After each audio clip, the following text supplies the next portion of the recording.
Well, good evening, everybody, and thanks for joining us tonight for another Unplugged live stream. Tonight, I get to push the buttons, and joining me is Rodney tonight. Eric's not able to be with us tonight, so Rodney, how's it going? Hey, Eric. Eric, you got me saying Eric now. Hey, Adam, it's going pretty good. Maybe if I know your name. All right. Yeah, it's That's going all pretty right. good. I released a video today. Anybody didn't see it? Hey, y'all go check that thing out. Seems to be doing pretty good. Definitely interesting on my EG4 server rack, life power forward batteries, and basically the state of health long term. So if y'all want to see that, hey, go check it out. Glad to be here. Glad you're pushing the buttons. Yeah. Well, let's see who we've got in the chat so far. Retro Z Machine, thanks for joining us. I think I saw him say something about it's morning for him, but I think he's Australia. Uh, Evening, Joe and Jim. Good to see you. Off Grid Wannabe. Thanks for joining us tonight. I see Betty Powers. Thanks for joining us. So, we're going to kind of get back into our original groove, I guess, tonight. Trying to do some more Q&A tonight. I know when we get these guests, we try to ask them questions about their system and have them share a little bit more about it because, we want to introduce them to you guys as well and see if they've got maybe a little tidbit they can share with all of us, us included. But we're going to get to some questions tonight. So, where's my button that I have to push, Rodney? Right here. So if you've got a question, do me a favor, go ahead, put a Q in front of it or even a question mark at the end. It just makes it easier to find. And while you guys are putting those questions in, tell us where you're watching from. That's always fun to see. I mean, obviously we're already watching some or seeing some worldwide. And while you guys are doing that, we did have somebody email in to our Unplugged email address for sharing their system. And that's actually Jim. He's in the chat right now. Jim in SAV. I believe that's Savannah. Isn't that right, Jim? He sent in some pictures and even a little video clip of a solar mounting system, racking system that he built for his mini split. So let's see here. Let's jump over to that. Hopefully, you guys should be able to see and hear this when I hit play. So let's find out. And all right, just a little short video of solar panel mount I made for my EG4 hybrid 12K air conditioner and heater. I made this so it'll swivel. Right now it's set for 32 degrees.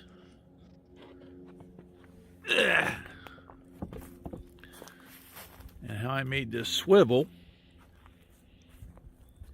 and I'm not quite finished with it yet. Got to tidy up down here. Is I used 2-inch flanges, floor flanges, with a nipple between them. Got one here, one over there, and you'll notice it's held up here with railroad ties. It's propped up over here until I get a ground anchor, so I could set it for different levels down here. So I think it'll work pretty good. Hopefully, anyway. Ta-ta for now. that's pretty sweet, This though. is how to Nope, get in shape. I don't care about any of that stuff. Commercials. But the flange, I never would have thought about using the flanges and then the nipple to get that rotating ability. Yeah. It's definitely, I've never seen it. It's definitely different. That's pretty cool. So, Jim, I see two different types of panels. Is that what I'm seeing? And then how much uh, output do you actually get from them? Is it enough for, completely covering your loads on your mini split?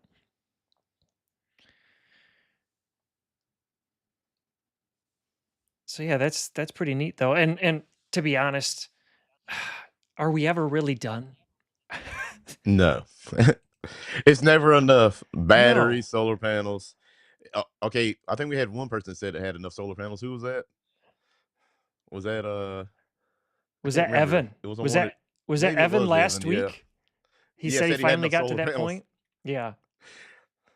I'm nowhere near there. So he says, uh, let's see here. Nope, same panels, different orientation. Okay, so it must have just been the angle that That I was angle looking made at it the look different picture. size. And he says it puts out plenty to run as a hybrid mini split, I guess. Yeah. So that's good. That's when I saw it tucked in the woods, I was thinking he's not going to have a whole lot of, potential there, but he's got to.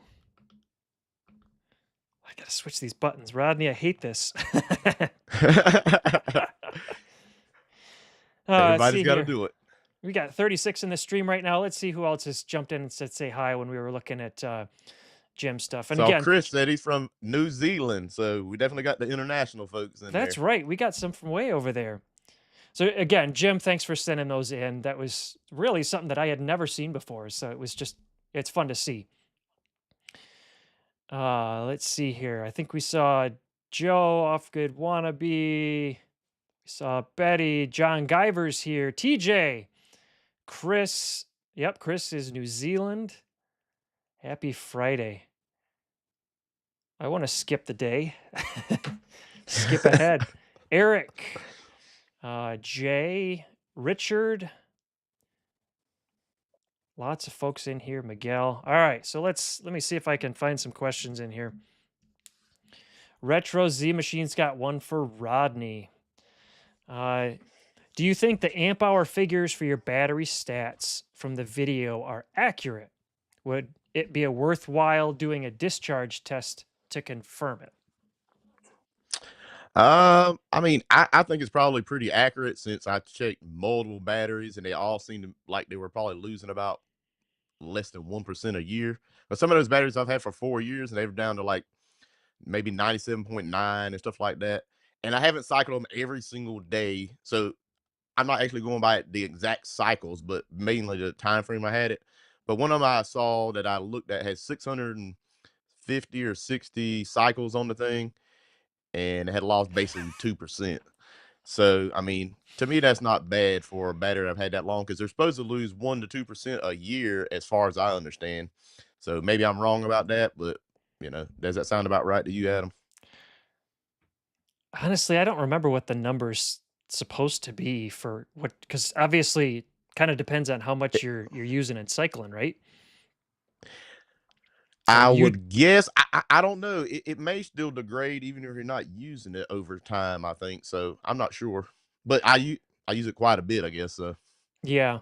I didn't think the lithium ones degraded nearly as much if they weren't doing Yeah. anything. But I'm no So battery if this person. is any indication, I'll let everybody know. I didn't put this in the video, but I'll go ahead and tell it on the live stream. Ooh. But I have a Jackaper battery, which is Orient Power now. They started out as Jackaper, if anybody doesn't know that. I got one of their first batteries from one of their first batches when they first started selling batteries. And that thing right now, I got it in 2021, I think. It is at 89 or 88 amp hours. So Yeah. it's lost a lot of the power compared to the EG4. So, and that's just what the BMS is telling me. I mean, it's not like I did a discharge test just on that battery. Maybe I could pull it out of my system, but I'm using the stuff all the time. I don't want to pull it out because I use the stuff. So that's the reason I didn't pull them all the way out. I just hooked the computer up and checked them that way. And so if that BMS is telling me it's 89 and the EG4, all the ones I checked are telling me they're in the 99 to 98-ish range. I'm guessing it's probably about right. Just me personally. I don't think they're all trying to have some kind of conspiracy together, say, just tell them 98, tell them 99. I mean, I think it's probably right. So I maybe I'll pull one out if people really want me to and just do a test on that one all alone and see what it does. But I think the EG4 stuff that shows that over even the stuff that's old, it's pretty good quality stuff. And compared to maybe Orient Power stuff's better now. I don't know. You know how that goes.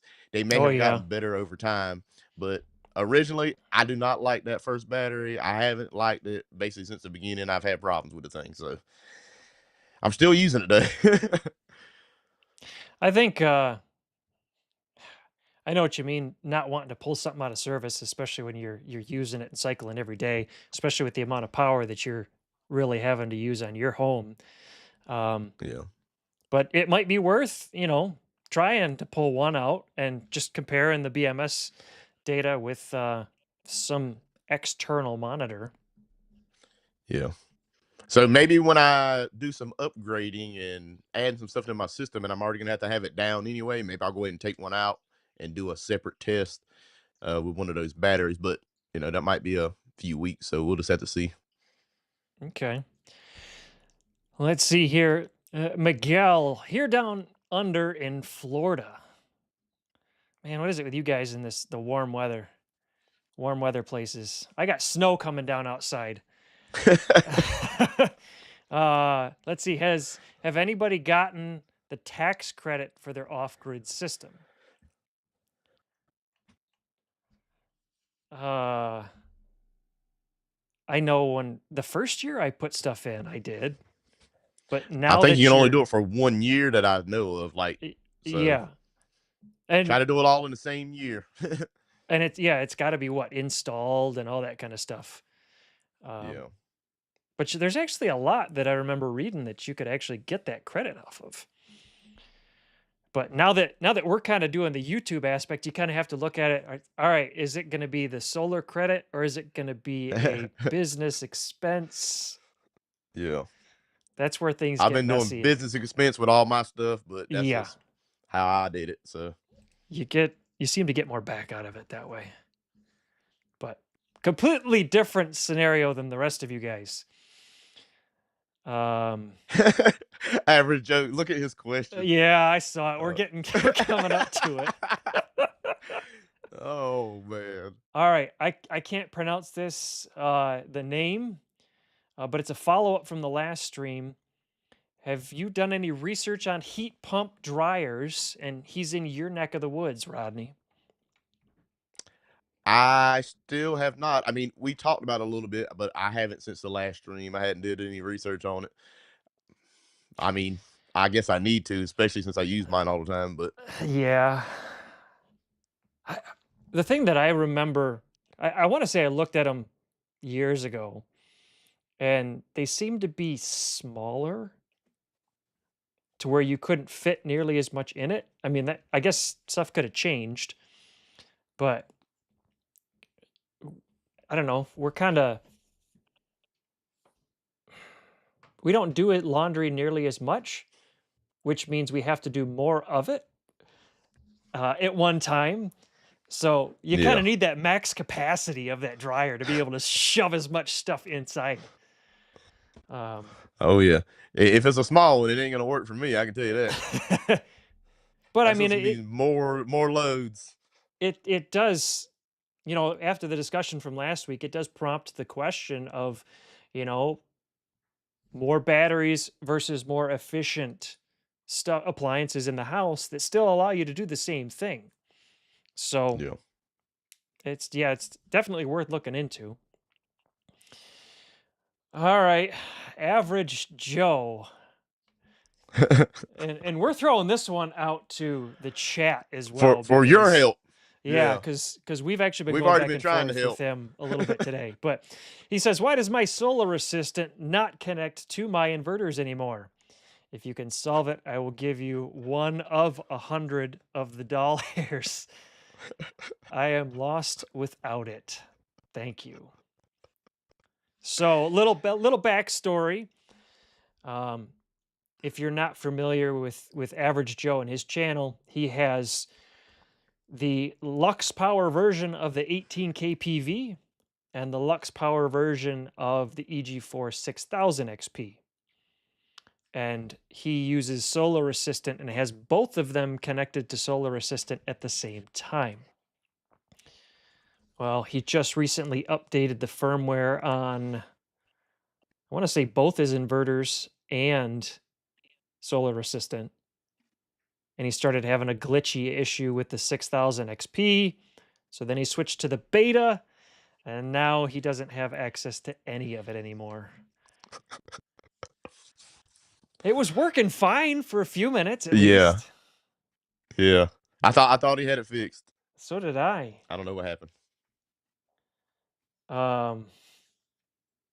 He is using, so if you didn't see, I put out a video last week on the 6000 XP with Solar Assistant where you can hardwire Solar Assistant into the 6000 XP. Well, Joe's still using the Wi-Fi aspect. So it's not a hardwired, the new RS485 issue that he's experiencing. But I'm looking through some of the comments just ahead to see if anybody's got any thoughts on Joe's predicament. Where's this one? Gavin says, try to use EG4 firmware. I don't know. He might have tried that or talked to somebody about it. Yeah, I don't know. I don't know how that's going to work. TJ says he lost Solar Assistant when he switched his Wi-Fi network to Starlink, but randomly one time Solar Assistant popped up. And his only issues was when he switched Wi-Fi networks. Here's one, Joe. Reinstall and restore from a backup. Joe, if it ain't broke, fix it till it is.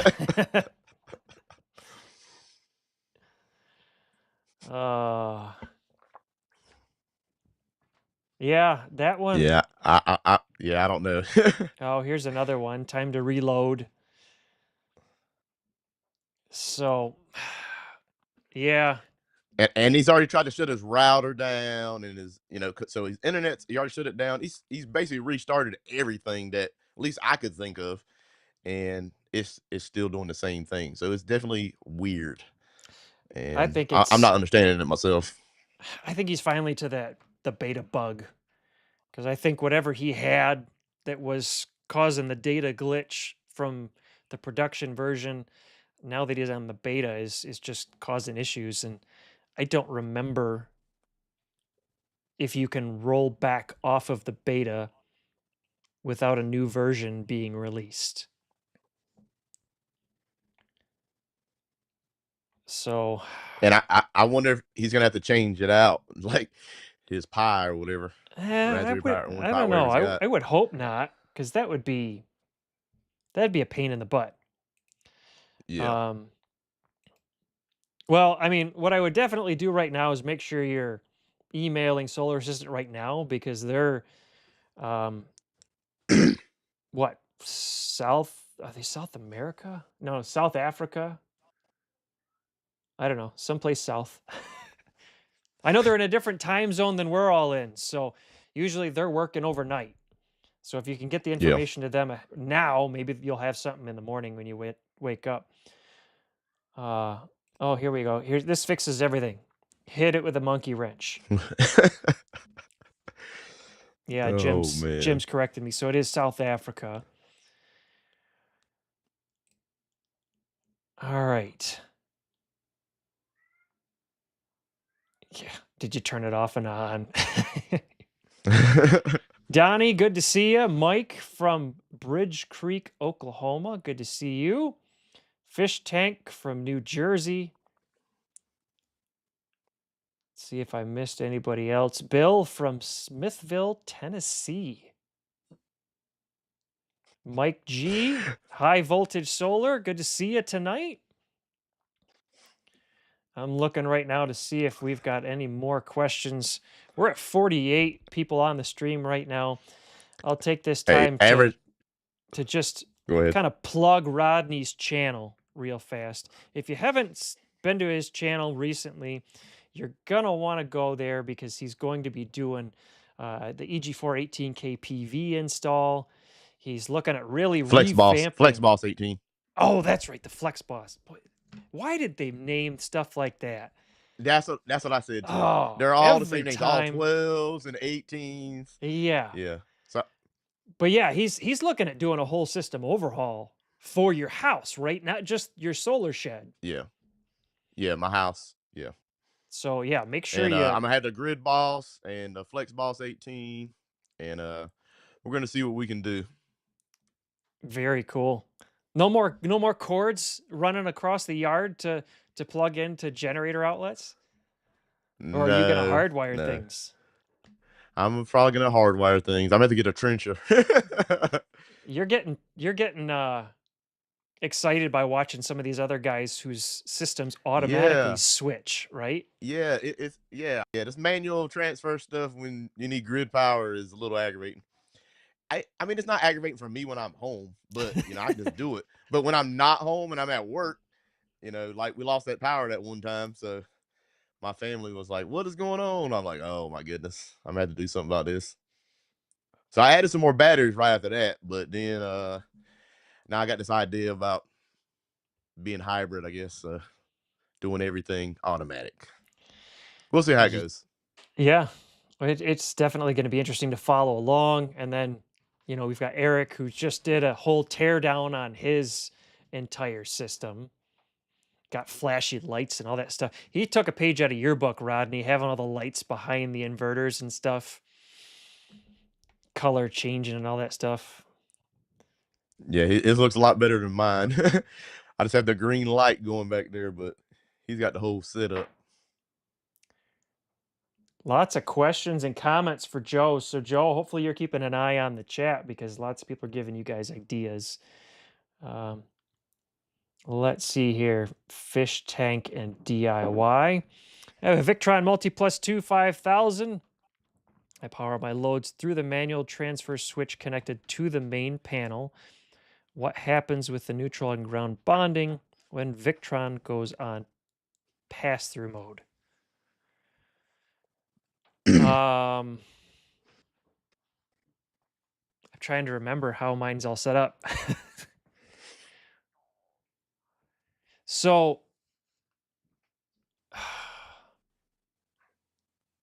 I don't think that I don't remember if Victron switches dynamically or not. I think it's either always on or always off in the software. But if you have the wiring done from your panel into Victron already, then the bond is already being passed in the into panel. the inverter. Yeah. I'm sure somebody's going to correct me. In fact, where is it? I think Eric, he's in the chat right now, and he's messing with some Victron stuff right now, so I'm sure he can correct me. I think he's doing some stuff in his RV, or so he's well into that Victron world right now. I have to. And what's that Victron website with all the wiring information? Wiring Unlimited or something like that? Yeah, Wiring Unlimited. Victron Unlimited or Wiring Unlimited. Yeah, that's a great resource because that's not just for people who use Victron.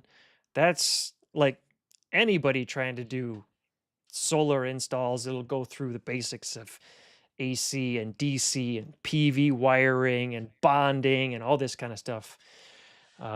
So if you haven't been there before, I don't have the link, but I just put the link up. Oh, sweet. Yeah, that's a great resource. I was able to get my hands on a hard copy of that. I just don't know where it is right now.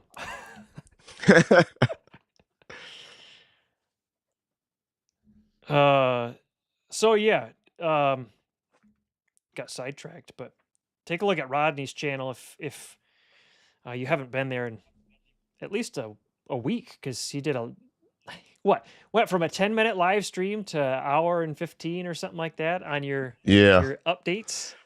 Yeah, I tried to do a quick update and then on there for like an hour and 20 minutes. So y'all can go check that out, and it'll tell you kind of what I'm gonna be doing, or at least I was thinking about doing, and now I've ordered. Basically, I'm getting the Flex Boss 18 and the Grid Boss, and we're gonna do some testing. And I'm gonna take this 12K over here on the wall and add in with the Flex Boss 18 and see if I can run my house. And it'll probably be a slowish process, I guess, getting the whole thing done, because it'll be quite a bit of work with all the wiring and getting grid power. And I'm going to take all my my main panel breakers and move them over to a sub panel, so I'll only have my main power coming into that, and I can take power out of that panel straight to the inverters, and then it'll go straight to the sub panels and power all my loads with bypass mode or whatever with the Grid Boss. We'll figure it all out, and it may be interesting to see what happens. Well, hopefully we get to come along with you and figure it all out too. Oh yeah. Let's see here. Adam wants to know what happened with your parents' setup. What's going on with that? Nothing is working. I mean, it just runs. I do nothing with it, you know. So basically, at my parents' house, I installed a 18K PV for anybody that doesn't know, and solar panels. And basically, I did like the backfed 70 amp breaker setup. I don't have like their whole house running, but it'll take that 70 amp breaker and it'll feed back into their main grid panel and use power even when the grid's going into it, but it won't sell back. And then I have a backup, a critical load panel that I have like the fridge and some lights and, you know, the basic stuff that they wanted to run if the power goes out.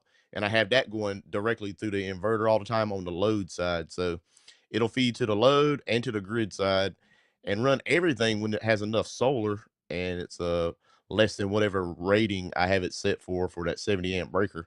So I have it set fairly low just to be kind of conservative, but it's saving them some money, and maybe I'll be able to get some more batteries, because a lot of times I only have that one battery on there and their battery gets full really quick. So Okay. but hey, it's helping out, and hey, during an emergency, if the power goes out, they'll be able to power the house a little bit, at least the fridge and freezer and stuff like that.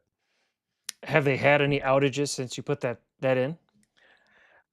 If they did, it wasn't long, like a few minutes, not long Okay. at all. So Nothing long. nothing long. So no real long-term testing. I guess it wasn't like out for a couple of days. We'll see if it happens. I'll definitely make a video of it. But that's one of those things too, even if it's out for a couple of days, um, sometimes you don't even realize when it's out. But those are the The fun experiences. Yeah, the only way they're gonna know at their house is the stuff that's not on the critical load panel. You know, the stuff that's in the main panel, it's gonna stop feeding back power into there when the grid power goes out. I Right. think you might be able to turn the breaker off and do some settings and make it feedback, but I Hmm. don't think that's the smartest thing to do, because you don't want to mess with anybody on electrical lines if they're working Yeah. on it. So, but we Yeah. can run the fridge, freezers, some lights, you know, just the stuff to keep them going. And then if you had to, you can charge the battery back with a generator if for some reason you weren't getting any solar. They should be good with solar unless it's just completely dark outside. So And that was the solar pergola you put in, right? yeah, the solar pergola I put in, yep. It's Okay. been working good. They Very love it. They're out there all the time. They put concrete underneath that thing. They think it's the greatest thing ever. So it Hey, was definitely a good choice for them. why not? I mean, that space is like the perfect space that you put that pergola in, because you got the pool right there. I Yep. think you put bifacials in, right? I did put bifacials in, but then they ended up wanting a roof on the thing, so the bifacials not even getting used. I was just going to use the panels, but it's their stuff. They wanted it that way. I said, Yeah. "Look, you're going to be losing out." They said, "This is just the way we want it." I said, "All right." So I changed up my design and went on to put plywood up there and Okay. metal roof and all that. So That's right. Because man, that was a year ago now, wasn't it? Almost. yeah, it's been a while. That was a lot of work. I did it by myself. That was a lot of work. Y'all got to go back and check out that video. I was working when I did that, so I didn't have basically any help. I think maybe for like 5 or 10 minutes, I had somebody help me a couple of times. That was about it. So my son helped me lift a 18K PV up and put it on the wall. I remember that. That was about it. Those things are monsters too. Yeah, there's no way I could get that thing up there by myself. Speaking of how long ago something was, I think I just realized within this last week that our first live stream that the three of us did was what, 8 months ago, Yeah, that is crazy. which is crazy to think that.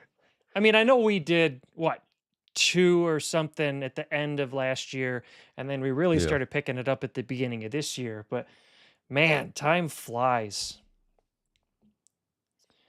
I can't believe it's been that long. No. Because I think And I we just still one day just stink at this emailed live y'all and stream asked y'all thing. if y'all wanted to try a live stream, and now look at us. We're doing them all the time. Oh man. I think it's going good. We're getting help from people in the chat, and hopefully we're helping other people out as well. Oh yeah. There's Eric in the stream. Oh, Super chat. hey Eric. Thanks for the super chat. Bam. Yeah, he wasn't able to make it tonight, so but he'll be back on next week. So let's see here. Yeah, so this is one of the guys that I was talking about that's working on the RV system. So Eric says if you've got two multi pluses or quattros, the checkbox should only be checked on one of the two. So that's the ground neutral relay checkbox in Victron config. But on a house setup, you don't have to have that, right? Because it's at the main panel. Yeah, if you have, let me see, if you have grid coming in, or if you have a bond someplace in your system already, then yeah, I think you want to uncheck both of those. Because I still want to say that it's not a dynamic bond. It's either always on or always off. But again, it's been so long since I've had to mess with that, because that's just one of those things. You set it and you forget it. Yeah. I haven't had to mess with that in a long time. Jetfire says they got into 12,000 XP today. Bam. Yep. Oh, that's sweet. What's running my whole setup, wherever it's at. Right behind me here. Man, I hate this stuff when you're trying to point at something. It's backwards. It messes me all up. But well, yeah, that thing works great. So here's something that I was telling Rodney earlier that I just learned about the 12,000 XP. And now I don't have one of these. I haven't messed with it. All I've ever seen is like everybody else in the stream. I have seen videos. But that little swirly light that's over Rodney's left shoulder, the green swirly light, that's actually a status light. So when you're on battery power, it swirls green. And it's, yeah. And if you've got grid connected to it and it switches over to grid, then it'll swirl yellow. And I never knew that until I watched Evan's channel, Country View Solar, who was on with us last week. He's doing some testing on the 12,000 XP. Is that the right one? Yeah, 12,000 XP. Yep. Yep. And yeah, so that was the first. That thing's been out for months, and that's the first that I've heard of that. Yeah, because most of us don't put grid power on it. I don't have grid power out here to put in it, so I couldn't even do it if I wanted to. All right, Bob's got a question. He says he's got 6,000 XP and EG4 batteries. All right, we're in Rodney's neck of the woods here. Batteries showed 70%, but the inverter switched to grid.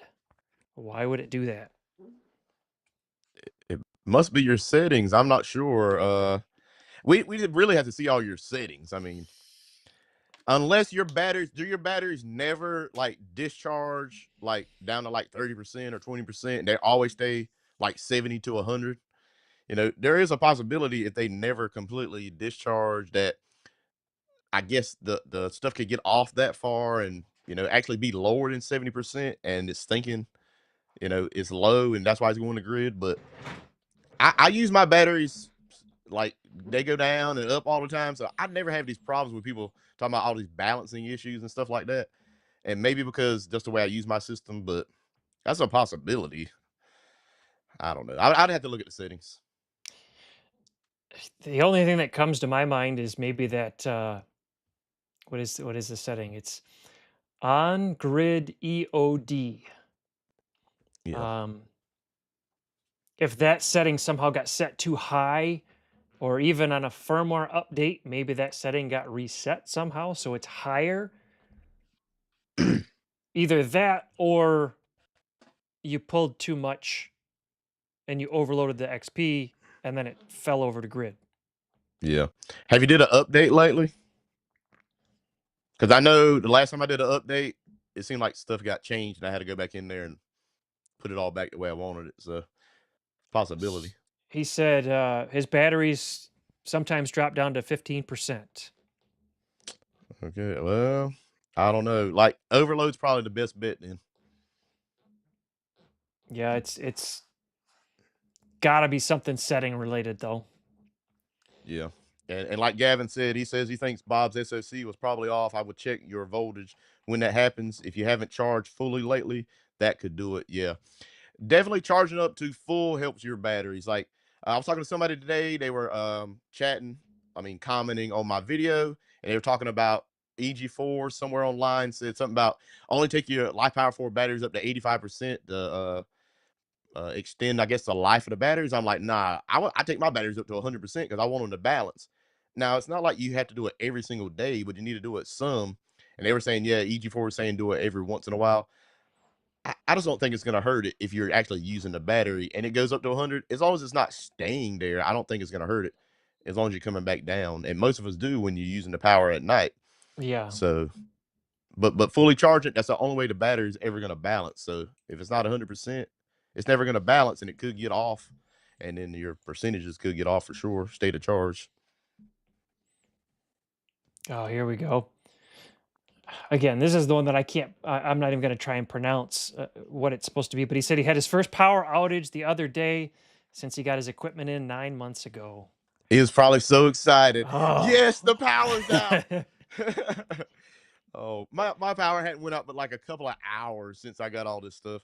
I'm like, when I didn't have this, I was getting hurricanes and be out of power for 4 days. I'm like, come on, I need the power to go out. We're coming into that spring storm season up here. In fact, was it 2 days ago they had severe weather towards like the southwest side of Michigan, on the opposite side of the state, and I'm waiting for that stuff. I want that stuff to come through because it's fun when the power goes out because you get all these people that are scrambling around trying to find the fuel or get their they go to start their generator and realize they haven't started it in 2 years, and so fuel's all gummed up and the oil's all bad, and I just or you break the cord, smile. You rip the cord right out. If ever anybody hadn't heard that story, Eric, unfortunately he broke his cord during the big freeze in Texas a few years ago. So you never know when it's going to happen. It's always when you need it, though. It is. Jays wants to know, how do you wire a generator into the 6000 XP? Have you done that, Rodney? I have not done that, but you just put a generator inlet plug and then just plug it in. I mean, you could hardwire it, I guess, if you wanted to, but I would just put a plug on the outside of your house or building or wherever you got your stuff at, and then just plug it in like you would any kind of generator inlet port to run your house, but just have it going directly into the inverter. So that would be my way to do it. Yeah, I mean, if you're in a pinch, hardwire that baby. If your power's out and you need to recharge those batteries. Yeah. But if you're trying to preemptively do it, then wire in generator outlet and make it easy for you so that if you have to do that when the power's out, all you got to do is plug something in. Instead of running lines. TJ does a lot of installations. Oh. Bebop. Yep. Crap, it's Thursday. Oh, man, that's funny. TJ does a lot of installations, and he wants to know if we use the CTs for completely off-grid installs. Well, on my parents for the 18K PV, I use the CTs, of course, but it's I'm not feeding back into the grid, but we are using the hybrid functionality to be able to feed into the grid panel, the main panel of the house, with the inverter and the grid at the same time. So trying to equalize it, I guess. So we're using the CTs for that, just to make sure we don't feed back. But that's about the only thing I'm using CTs for. I'm not using any at my house, of course, because I don't have any grid connection at all to any of my inverters yet. So when I get the Flex Yet. Balls 18, To we're be gonna soon. and the grid balls, we're gonna make that happen. But oh my goodness, it's gonna be a lot of work. No more mid-work phone calls. Yeah, it's gonna be a whole series. We're gonna have to do one step at a time, and we'll walk everybody through it. And no, I'm not doing any permits or anything like that. I'm not gonna be selling back to the grid. I'm just gonna be using grid input functions, and I just want to test this stuff out basically and see how it does. I got a YouTube channel. We gotta have something to do. Always changing something. I know. And I know somebody asked. Oh, sorry. Somebody go ahead. asked about buying my 6000 XPs when I change out the inverters. I'm not gonna be selling them. I'm gonna keep them, and they're probably gonna stay right where they're at. And it'll either be a backup, at least until I figure out this other stuff works, and maybe at some point maybe I'll sell them or something. But it'll probably be like I'll give them to somebody or family or something, put them at their house. That's probably what happens. So I probably won't end up selling them, but I like to have as many people near me with solar as possible. So if something happens to mine, I go to their house. Is that why you put it in at your folks? Oh yeah, you got to have a backup plan. That's right. That Thanksgiving dinner. I needed something to do on YouTube too. So I told them, hey, if y'all want it, we can make it happen. And then I got that 18K for free, so okay, that definitely helped. So I did a trade-in program, I think, with the Grow Watts. I think that's what it was. Oh, that's right. So because you had they wanted me to promote 3 of those. They wanted me to promote. Yeah, I had 3 of them. They wanted me to promote that program, so we kind of like just worked out to get the thing for free, and I promoted the program for trading them in. So, but yeah, I mean, you could have. I don't know how much you got for them. I can't even remember. But I mean that was a deal at the time. I mean, everybody should have done it. So yeah, especially now with the prices going up. Well, at the beginning of that program too, it was sweet because they didn't require you to send in the old hardware either. But that was the very beginning of the program. Yeah, because I was like, I need the return thing. They're like, I don't need it. I'm like, okay. I'm like, I thought I had to send it back to you. I guess they were like, hey, we don't want it. I'm like, all right. I guess from my standpoint, from the CT question, if I'm not pushing anything back through that AC input at all, like in my case, I have it disconnected, then I don't use the CTs at all. It's really just to help monitor and make sure you're not pushing stuff back. Yeah. Let's see here. Roger's got a question for me. Being in Michigan, am I worried about Ontario disconnecting power as a retaliation to tariffs? If so, I might be on solar for a while. No, I honestly haven't even given it a thought. I just got my electric bill like 2 days ago, and they show you that graph of your usage, and they're trying to get fancy on these bills and show you here's how much you used 3 months ago, 2 months ago, 1 month ago, and then this month. And I'm just watching because the sun's staying out longer, so I'm just watching that thing just go further and further and further down. The only thing that I'm using grid for is like the oven and the dryer. I mean, that's really it right now. So you need more solar. I do. I do. All right. Hey, but TJ had a follow-up to that question about the CTs. He said, the reason I ask is because my FlexBoss 21 was not allowing the generator power to enter my system until I added the CTs. Now, I didn't know it did that, but that is interesting. I did not know that. Yeah, so, I would have I don't know if that I'd have to do some research, but maybe that's a setting as well. So yeah, I'd have to pass that one off to Gavin because he's the only one that I know of that has a FlexBoss 21. Yeah, and a grid boss. And a grid boss, yeah. Well, you're getting one soon, right? Yeah, we'll see how So- long it takes to get it, but Yeah. I ordered it. All I should right. get the FlexBoss 18 tomorrow, though. Somebody is asking a question. So let me see if I can search for this SUJI. All right, so here's a.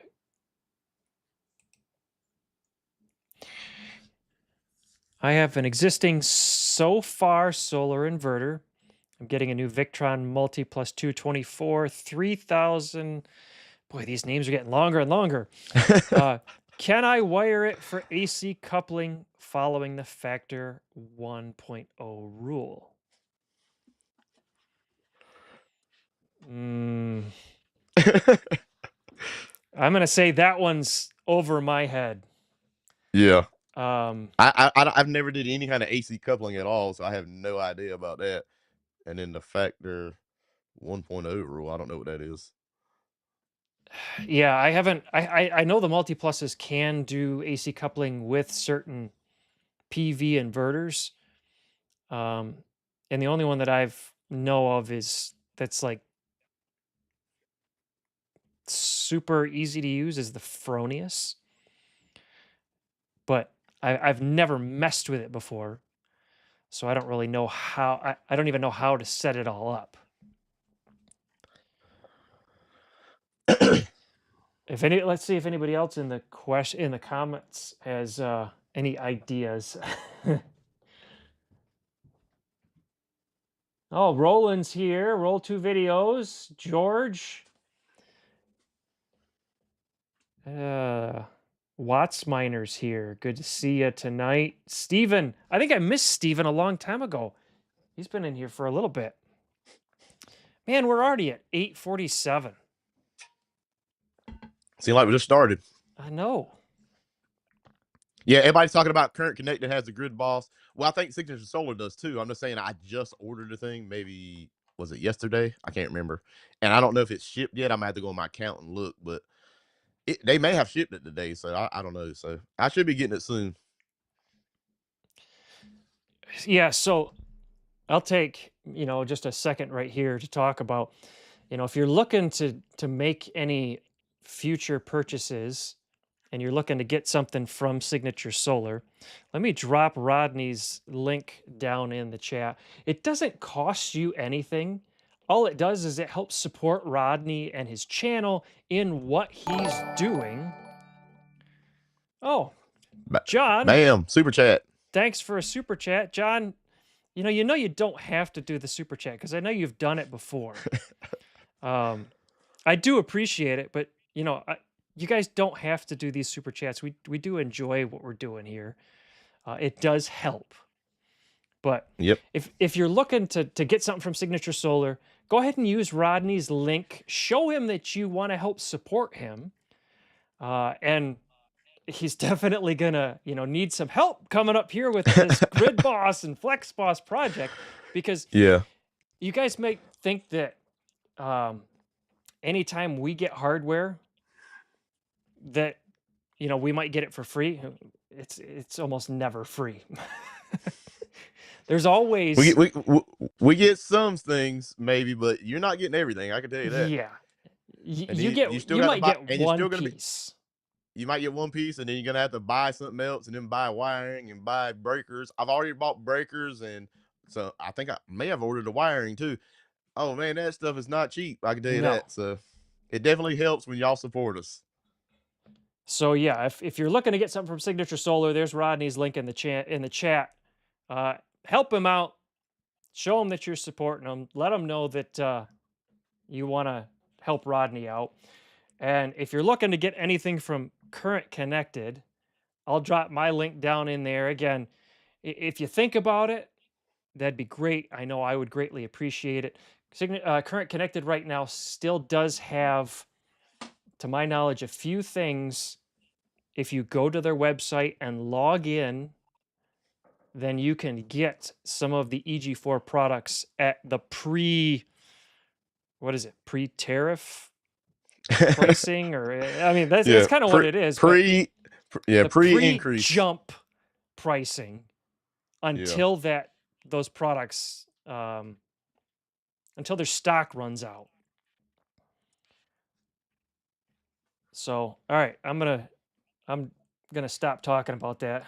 If you watch my videos, you know I don't really bring a lot of that stuff up just because I don't like bringing that stuff up. But I don't like talking about that stuff.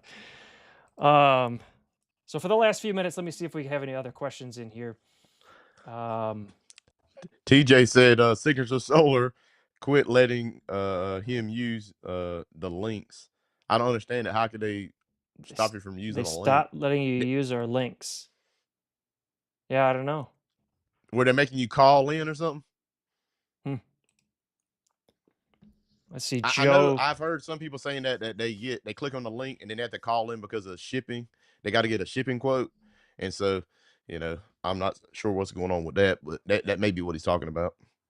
Maybe. And if you do Thanks. have to call in, you can still mention to them that you want that credit for the purchase applied to Rodney. And they should be able to go through. And I guess if you have to do something like that, send Rodney a message and let him know, hey, I just did this so that, he can make sure that stuff gets signed appropriately. Joe, if I was to add more inverting power to run the stove and the dryer, would I add more victrons or go with something else? Honestly, right now, I've got 3 different systems going in my basement. They're all tied to the same battery bank. I got the victrons on this wall. I got the midnights behind me, and they're all doing different things. So I have the inverting power. It's just I guess right now I need more solar panels so that I can recharge my batteries faster. Because I can jump maybe 30% on a really, really good spring day. Maybe in the summer it'll be faster, but I don't know. We'll see. George, are EG4 inverters field serviceable?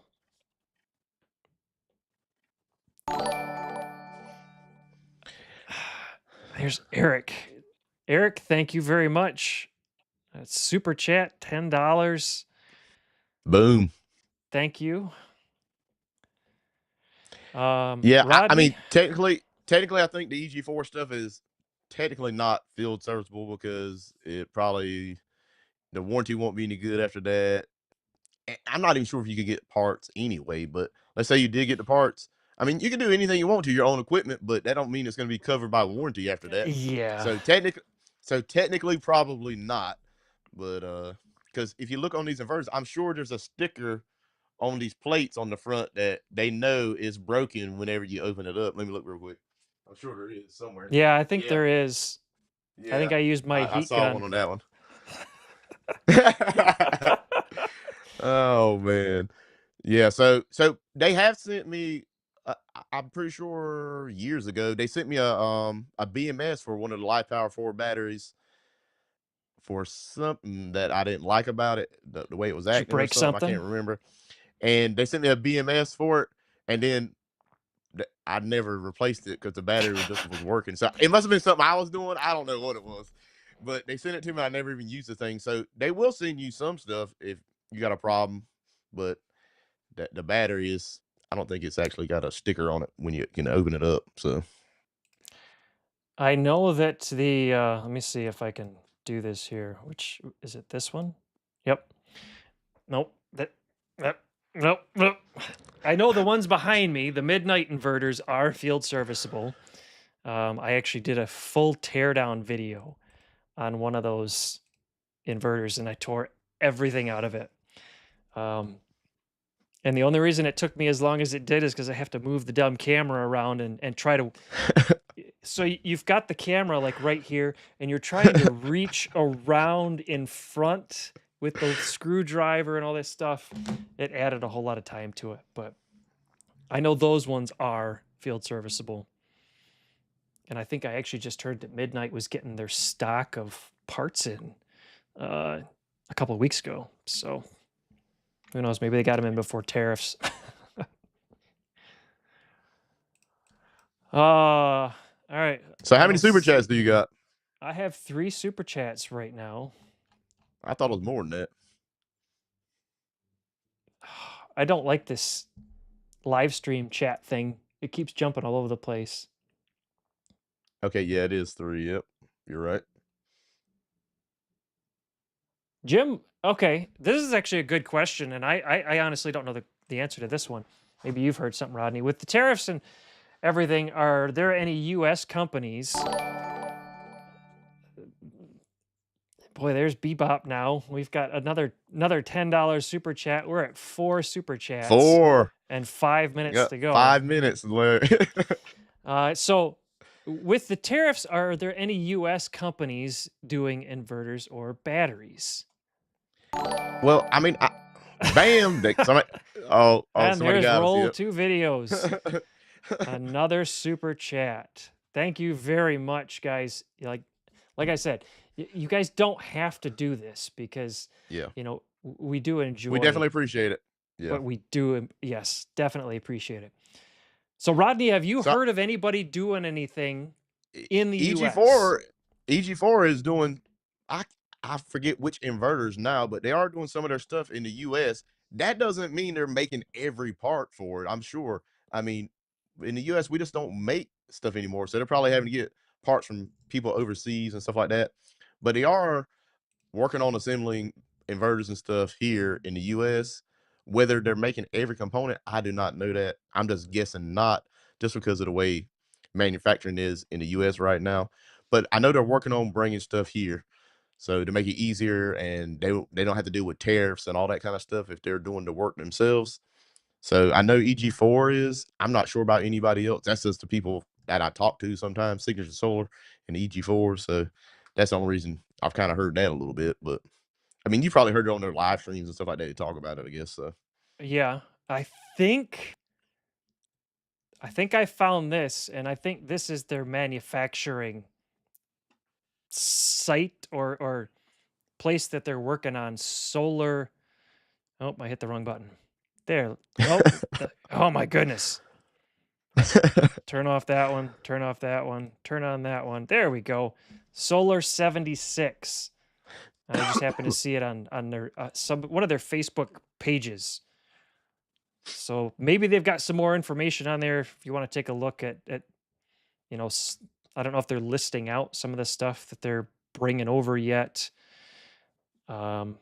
I think James said that they're doing what the Flex bosses. I don't know. Are they doing batteries? it was it the 12,000 XP and the Flex Boss, or Yeah. I'd have I to can't remember. try and get a list I from them. forgot. I'm gonna have to write it down, put it in my Yeah. phone or something. But we got somebody from India watching. I think that's the first time I've seen that one. Oh, wow. So yeah, we're kind of getting all the way around, aren't we? All over the world now. I know I saw New Zealand, India, was it Australia maybe? Yep. Let's see here. All right, all right, Rodney. Kid Freshie. Can you get Rodney? Here, I'm going to let you read this, and then you can say it. I can't read. Oh, I can read it now. Can you get Roddy to say, and you say, shrimp is the fruit of the sea. You can barbecue it, boil it, broil it, bake it, saute it. There's shrimp kebabs, shrimp creole, shrimp jumbo. Oh my goodness, gumbo All right. jumbo. So for everybody in the chat, That's funny. name that movie reference. Oh man. So he wants us to say, shrimp is the fruit of the sea. You can barbecue it, boil it, broil it, bake it, saute it. There's shrimp kebabs, shrimp creole, shrimp gumbo. Do you know that movie reference? Me? Yeah. Yeah. Okay. I'm not gonna say it. I mean, no. I'm gonna let them figure it out. Run! They got it already. Yeah, I see yeah, they got it. Forrest Gump. Yep. Forrest Gump, Bubba Gump. Bubba Gump shrimp. As soon as I started reading it, I knew. I was like, "Oh my goodness, he got it." I got 2 words in, and I'm like, I could hear it and see it in the back of my mind. We got one from the Bahamas in there now. All over the Boy, place. good grief. We're all over the place. Man, the wind is blowing like crazy here. I mean, I can hear it outside. I don't know if y'all can hear it. My building, I'm like, am I gonna have to walk outside and see what's going on out there? No tornadoes, people. We don't need none of that. Oh, Steven didn't like it when I tore into that midnight. oh man. That was fun. I honestly, I mean, that gave me flashbacks to when I tore into like the Blue Eddy power station, and I mean, honestly, the power stations were worse than the inverter, Yeah. because the inverter, at least you kind of know how things go together. Let's see here. What else do we've got? I mean, folks, Hey, Peyton. we Got take your Peyton on the questions. stream. So, oh, hey, Peyton. I think is that a first time for him on our stream? I don't think so. I think he's been on here before. Has he? Okay. Field Well, I mean, serviceable. maybe it was Oh. my stream. I don't know. I know I've seen him on. Yeah, on you them had before. you had him and who's the other guy? Adam? Yeah, you had them on your stream. Okay, here's one, Rodney. Do you have to make your tilting arrays flat much? I'm assuming it means very often because of the high winds.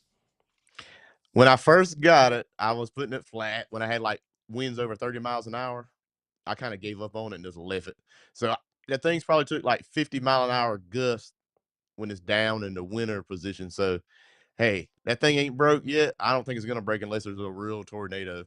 If there's a real tornado, it don't matter what you got, that stuff's going to break. Yeah, I've seen it's gonna fly away. commercial solar arrays made out of aluminum and everything and steel, and those things bend and break during high winds, like super high winds. There's nothing you can build that can't be destroyed by wind. So enough of it, it don't matter what it is going to break. But if I build another one, I would use a 6x6 post instead of 4x6s, and that's the only thing I would upgrade is to make it, a little more sturdy, I guess. But it's been doing good. If I remember right, your house kind of backs up to like an open field, right? Yeah, there's an open field behind my house. The wind blows. If the wind's blowing anywhere in near me, like let's say it's blowing like 10 miles an hour everywhere else, here it's gonna be blowing 20 miles an hour. Okay. It's like a wind tunnel. So it blows super hard. I've had my trampoline flying across my yard and it was staked down and upside down, and it still picked it up and threw it, and it ran into the back of my solar array and then ran into my chicken fence. So luckily it got stopped and the chicken fence that got caught in it. But I'm like, man, what just happened? It was like a little micro burst. Like that wind blew hard for like 10 to 15 seconds. And I thought it was a tornado. I was like, man, what is going on out there? I looked on my cameras and I saw that thing flying up through the air. I said, man, that would have killed somebody if it would have ran into them for sure. And I had the thing upside down and it was staked. Good grief. So that wind was moving. Now, I think you actually did a video on that array. Even in like a storm, you were showing clips of it, right? Yeah. And does it I don't know. Does it shimmy much? It wobbles a little bit, yeah, but Okay. it's not as bad. It's not as bad as I thought it was going to be, actually. So, you could probably go back and find that video of me talking about did wind destroy it or something. Maybe I can't remember what it was called. And I got a couple little clips on my phone. It wasn't the best clips. Like when the wind was blowing harder, I wasn't out there, but I got it there afterwards and it blew a couple times, and you can see it kind of shaking a little bit, but it's pretty sturdy. Just don't put it really high up in the air. Like if you got the thing 12 foot up in the air, the post is going to be too long. It's going to break for sure. So yeah, the lower the post is, the stronger it's going to be, of course. So well, and you don't have to worry about snow load either. No, snow. Well, yeah, shouldn't have to worry about snow load. Your snow load is different than my snow load. Yeah, like a quarter inch. Uh-huh. Once this year I've had to go wipe the snow off the solar panels, and that is unusual. Usually I don't have to do that. All right. The next question in here that I see is, do we have a solar tracker? So I'm assuming that's for your solar panels, the tracker. So do you have anything on yours that does any automated movements? No, I should just be moving it once a month. It's probably like every 2 months now because I just forget about the thing and don't move it. So I just manually go out there and move it. But I am gonna have a video soon on me upgrading how it moves. So that's a whole nother Ah, thing. So another so plug. no, yeah, yeah. So no automation, I guess. I still have to mash a button. Well, now I'm telling what I'm doing. I have to mash a button to make it move. But right now, all I got is 2x4s, and I'm having to unscrew stuff and move it and then screw it back in. So it was supposed to be temporary, and it's been like that for how long have I had that thing? Yeah. I'm just telling you, I do temporary stuff and it stays there forever. So I'm working on getting that remedied.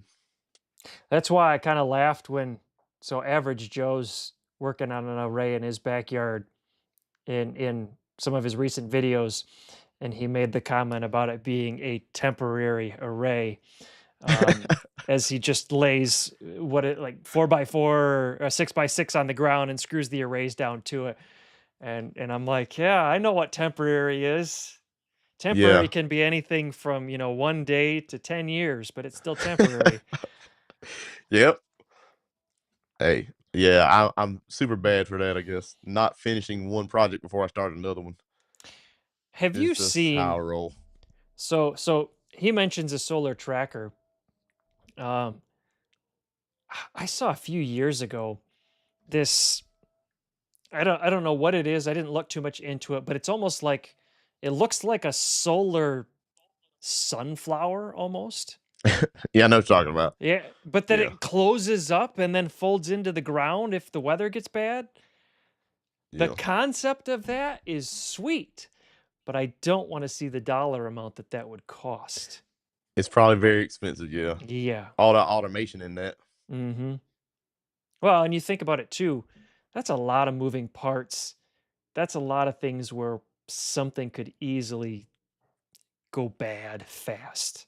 I mean, you get one That's the thing. twig stick Yeah. stuck between those petals and it can't close and it Jams it up. snaps. Oh, cool. I mean, it looks cool, but Anything like that, if I have it, there's gonna be a problem. It's gonna break. Something's yeah, gonna more happen. than likely. So I've had an eco-worthy solar tracker that I bought probably like, I don't know, it might be like 8 or 9 months, a year ago now, and I still haven't installed that thing. It's just sitting there.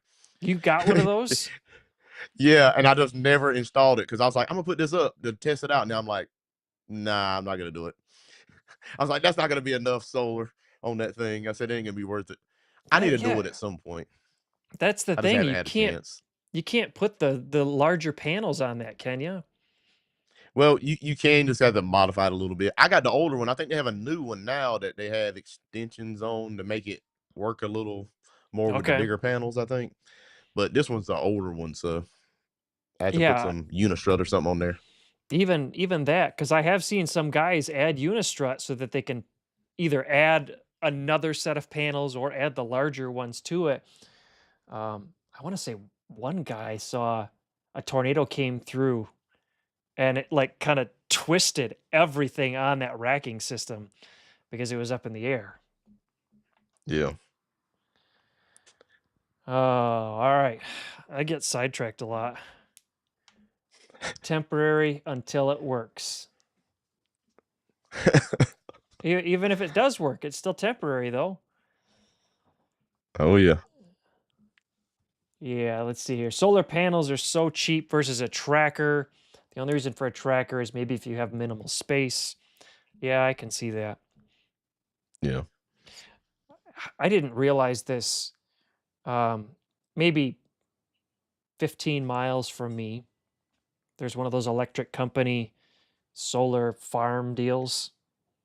And I drove by one day and the panels are facing one direction. And then I drove by another day and the panels were facing a different direction. And I'm like, man, that's a lot. I mean, for them to put this giant field in, that costs a lot of money right there. But then for them to put trackers on that too, I can't imagine how much they would have spent. for Yeah. all that.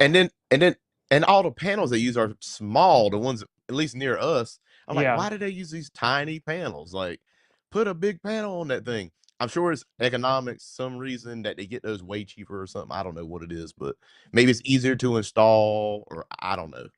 Maybe. But I would think they would want 500 watt or 600 watt panels, not 100 or 200, whatever they got up there. They are tiny. Man, we're talking about the ground mounts and stuff. Joe says that his local code was insane. His ground mount for 12 panels, 4x3 steel posts, 7 foot buried in concrete. Good grief. What did they think you were putting on top of those posts? This is what happens when the this ain't my channel, so I can't go too off the rails. Yeah. But this Thanks is a what lot. happens when you get government involved and stuff. This happened on my stream the other day too. I started going off about the carnival Yeah. stuff. So I'm like, we just need to be free. They need to I get just their wanna be hands free. off. Yeah, just leave us alone. I mean, my goodness. I'm not saying there shouldn't be any kind of regulation at all, but I'm pretty close to that point myself. You know, as long as you're not interfering with somebody else's like life, man, just leave people Leave them alone. alone. Exactly. Leave me alone. I'm sorry. This ain't my channel. I can't be going off here. Yeah, but you're I'm gonna get trying me not to. started. Yeah. So let's see. Somebody asked Joe where he was at for those crazy level requirements. He's in Wisconsin. The local town he's in is Mequon. That's got the code needed. Good grief. Oh, TJ's in California. Oh man. That's No, terrible. I can't. Nope. I don't know. I don't know how people I won't even do that. Nope. Yeah, I won't even travel to California because their laws are so crazy. Bottom line is there's things I want to have with me at all times that I can't go to certain states. I'll let Yep. y'all figure that one out. Yep.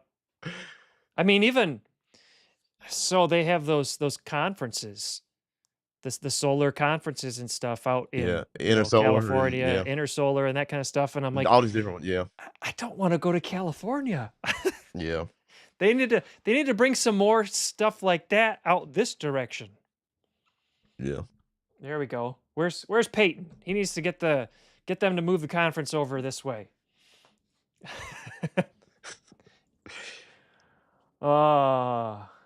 Yeah. TJ can't even keep up with the codes. Yeah. From California. It kind of sounds like having a YouTube channel. Doubles the cost and the work. Except you have fun with the YouTube stuff. Yeah. No.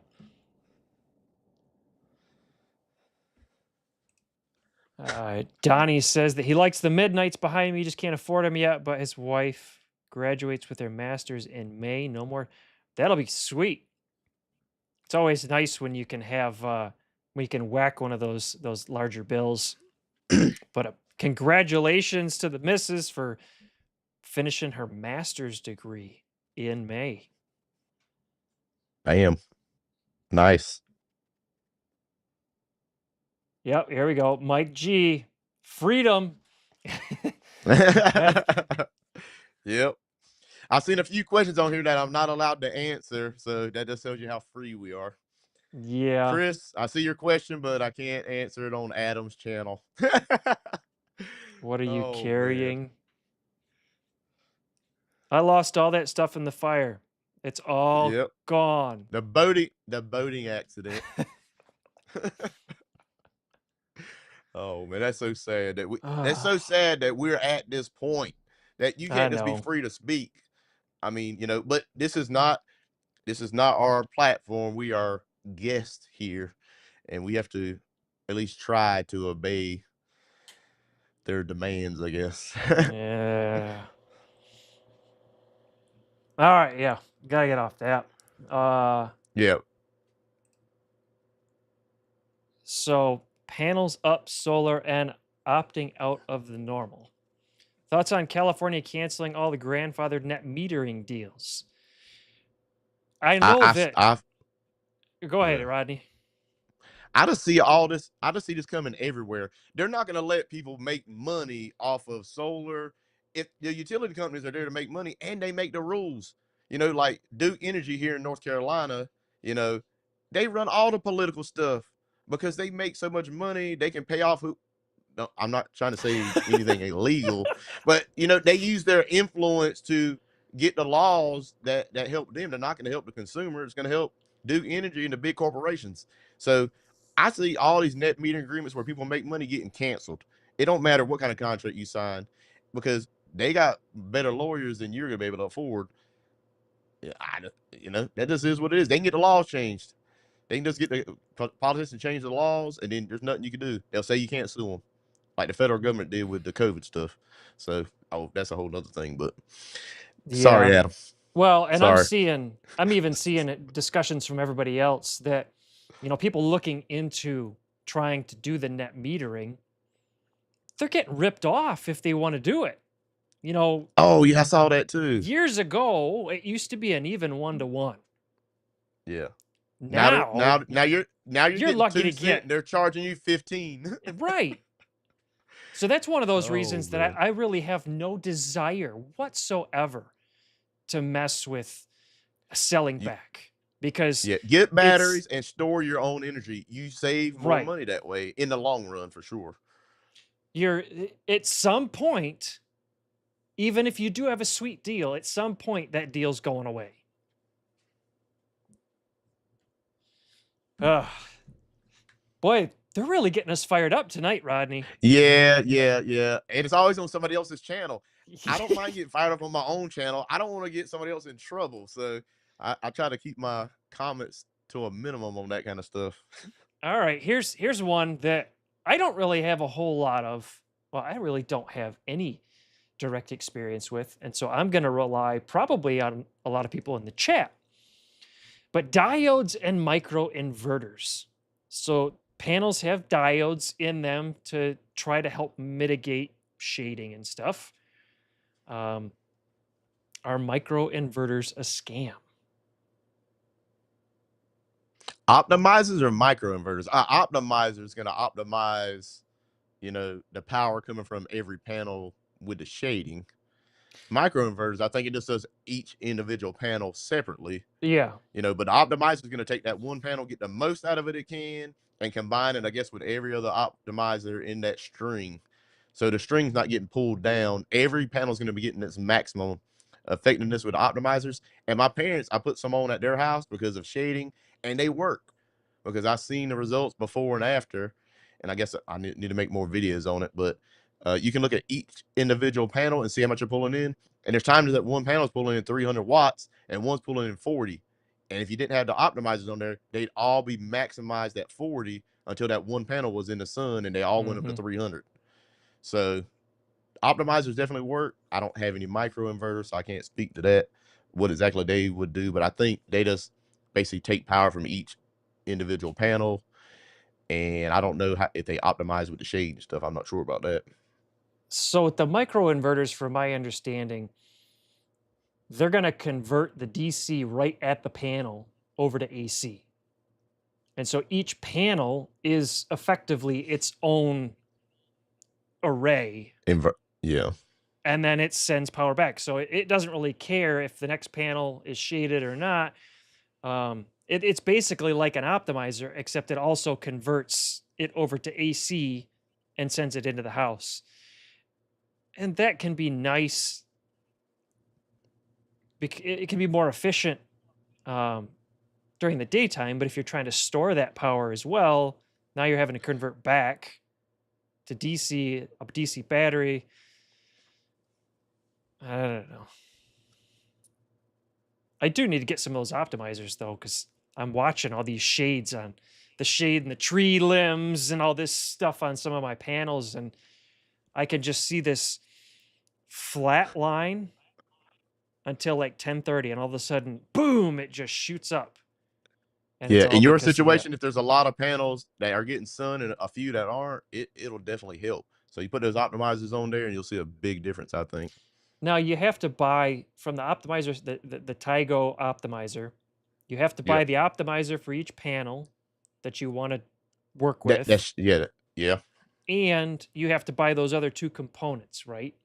You don't have. You don't have to. You can do a blind. I think you can do it Do they blind and still just put it work? on the panel, and I think it still works. I did a video on this before. Now I forgot, but if you go on their website, it'll tell you can do a blind install where I think it's only that and there's nothing else. But you can't. The warranty's less, I think, so you don't have as long as of a warranty. But you do a blind install and it'll still work if you just put the optimizer on a panel. You don't need all the other stuff. See, So I was I, trying to figure that out though. Because like so I've got the Tigo F modules, yeah. which are just for fire, and they have the PLC signal that gets sent over the line to tells the module to start working. Well, if you don't have on the optimizers, if you don't have the CCA and the tap, how does it tell the optimizers to start working? Let me see. I'm gonna see if I can find. I don't know. I'll There's have to like look it's into called it. like working modes or something like that, and I did a video on it before, and it's been so long that I can't remember. Let's see here. Let Let me see here. Talk amongst yourselves. Yeah. Let me see if I Let's can find see this. here. Find Tiger. I got to get through all these comments that are agreeing with our I might have to go back and watch my own video on this. rants.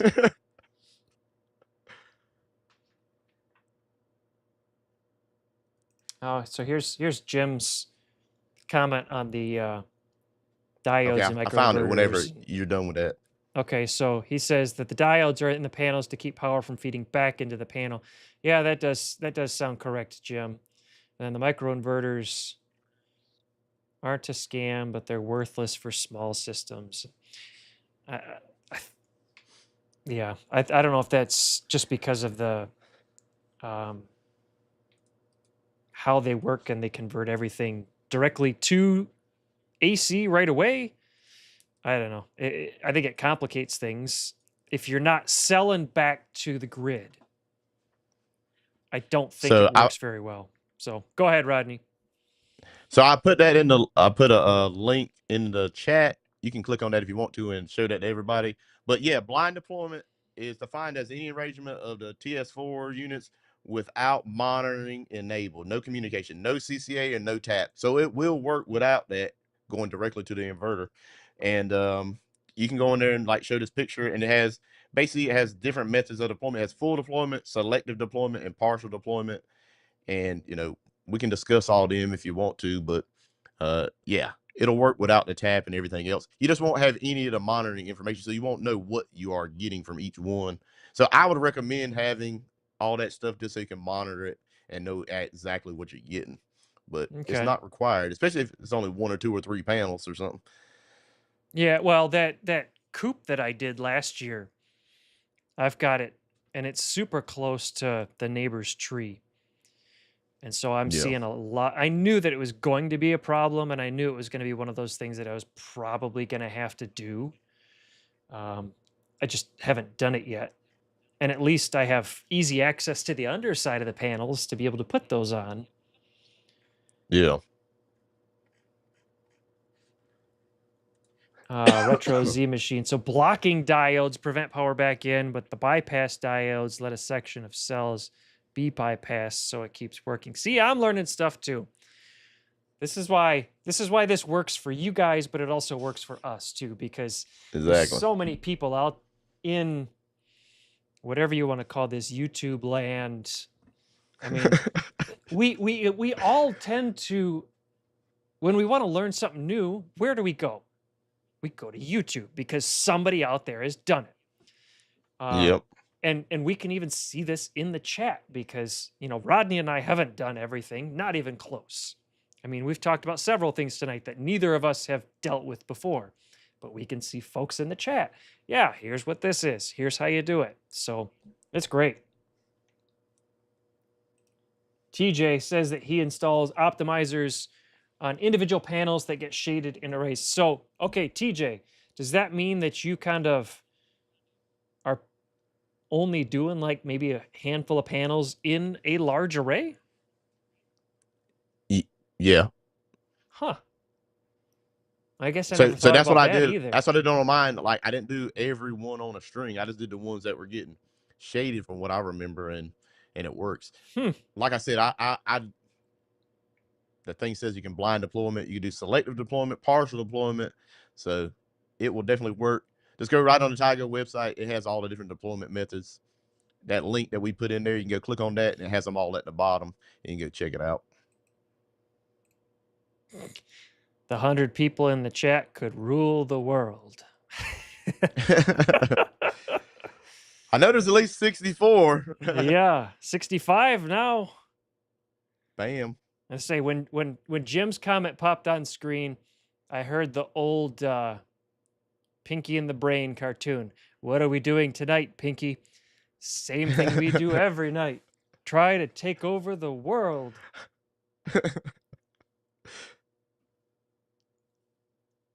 That's sweet though about the optimizers because Yeah.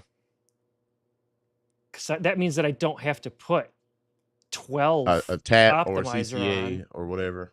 Yeah, because I mean the optimizers are like what, $50 a piece, maybe 45, Yeah. 50, plus then the tap, plus the CCA, which is all wireless. So you got to have it in a spot that's.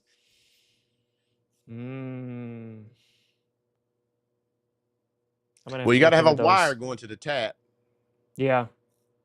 and then the CCA I think was wireless. I think maybe I'm getting them confused with which one was which, but yeah.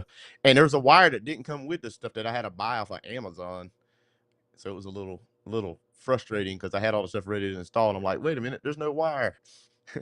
I guess you got to buy your own wire. It's just like low voltage, basically a signal wire, so it's not like it's very expensive, but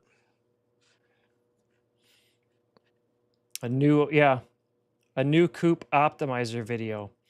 I tell you, that coupe would be like the perfect thing for those optimizers. So I might have to look and see who has them in stock and order some. Sounds like a good cloudy day project, swapping all those out and putting those in. oh yeah. Jeff wants to know, will the Victron Multiplus 248 volt 5000 be a good first inverter for a solar virgin?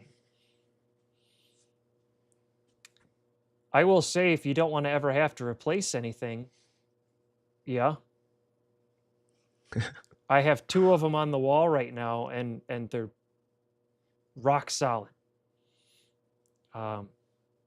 The only thing is when you start getting close to that cap of 4,000 watts, that 5,000 VA range, that transformer does start to hum a bit. But if it's not in a living space, who cares? But yeah, that is a great bulletproof inverter that I've been using for, shoot, has it been 2 years now? Time flies. Yeah, that's what I was saying the other day when I was like, I've been doing solar stuff for at least 4 years because I looked at that battery date. I'm like, I started this in 2021 or was it 2020? I'm like, man, it's been a while. It didn't seem like it's been that long. Now I wish I would have started it in 2020 when I had all that free time. Yeah. Yeah, like I had free time I was back still then. working. So is I. I probably worked more then than I do now. Like, oh yeah, they had us working all the time. So The only people have. that didn't work was some of the office people.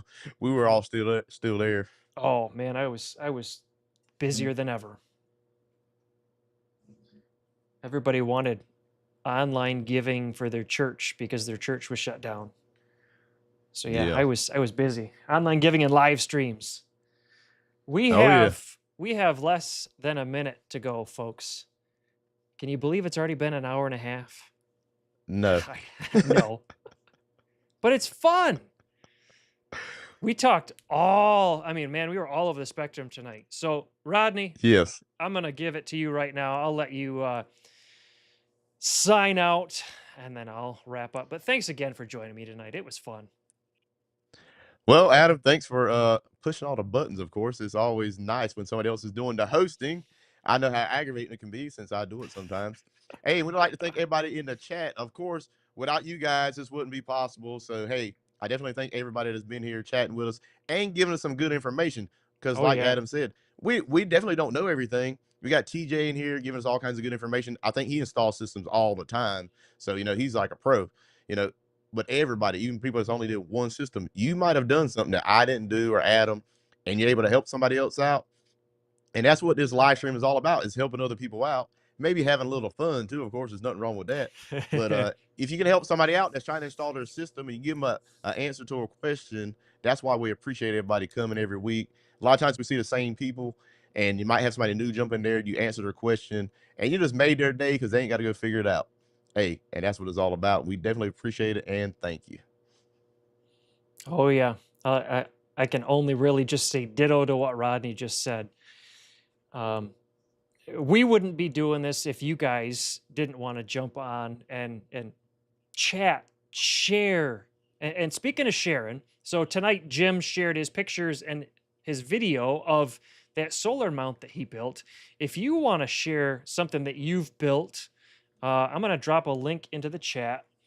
So there's an email address, live@easttexassolar.com. If you send an email to that address, put the subject of Unplugged, and then add some pictures. Since I finally figured out how to do a video, hey, you can add a video clip too. But share your system, show folks, give them ideas. Share what you would have done different if you had to do it all over again. And then And we definitely want to last, see more people's systems, because that's oh one yeah, of the most exciting things is seeing things we've never seen before and getting ideas. mm-hmm. Hey, it's all about ideas. You can give somebody else an idea with your video or picture. So hey, everybody go ahead and send your stuff in. It don't matter what you see my stuff, how my wiring looks on some of my stuff. If I'm showing you my stuff on a video, you can show us a picture. So go ahead and send us something in. That's right. Send that stuff in. And then one last thing for you guys. If there's somebody that you would like to see join as a guest on the live stream, send them a message and say, hey, you need to be on this. And if we get enough people, bombarding some of these other guys, who knows? Maybe we'll have them jump in on the live stream sometime as well. I don't know who's on deck next week, Rodney. Do you? Maybe Eric, but we're gonna have to talk to him. I'm not sure. If not, I'll be doing it, I guess. We're gonna make an executive decision. It's Eric next week because he's not here. Bam. He can't say one way or the other. So I did it last week. You did it this week. So looking like that's Eric. right. That sounds good to me. All right. So thanks again, everybody. Have a great night. We'll see you again next week, 8 o'clock for Unplugged. Y'all stay safe, stay warm, and we'll catch up with you later.